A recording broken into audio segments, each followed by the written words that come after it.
Évangile de Matthieu, chapitre 8.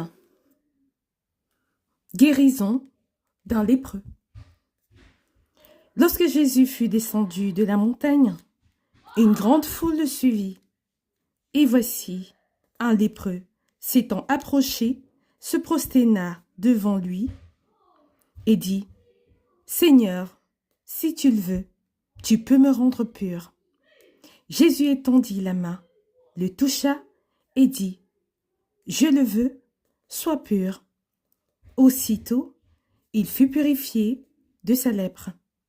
Puis Jésus lui dit : « Garde-toi d'en parler à personne, mais va te montrer au sacrificateur et présente l'offrande que Moïse a prescrite, afin que cela leur serve de témoignage. » Guérison du serviteur d'un centenier. Comme Jésus entrait dans Capernaum, un centenier l'aborda, le priant en disant : « Seigneur, mon serviteur est couché à la maison, atteint de paralysie et souffrant beaucoup. » Jésus lui dit : « J'irai et je le guérirai. » Le centenier répondit : « Seigneur, je ne suis pas digne que tu entres sous mon toit, mais dis seulement un mot, et mon serviteur sera guéri.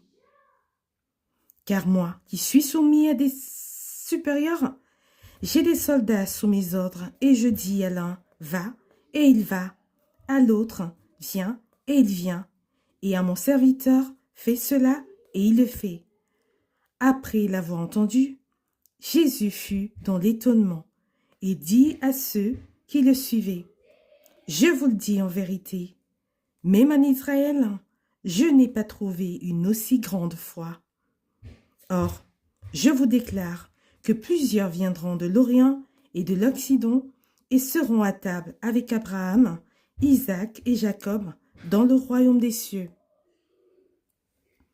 Mais les fils du royaume seront jetés dans les ténèbres du dehors, où il y aura des pleurs et des grincements de dents. » Puis Jésus dit au centenier : « Va, qu'il te soit fait selon ta foi. » Et à l'heure même, le serviteur fut guéri. Guérison de la belle-mère de Pierre et de plusieurs malades. Jésus se rendit ensuite à la maison de Pierre, dont il vit la belle-mère couchée et ayant la fièvre. Il toucha sa main, et la fièvre la quitta,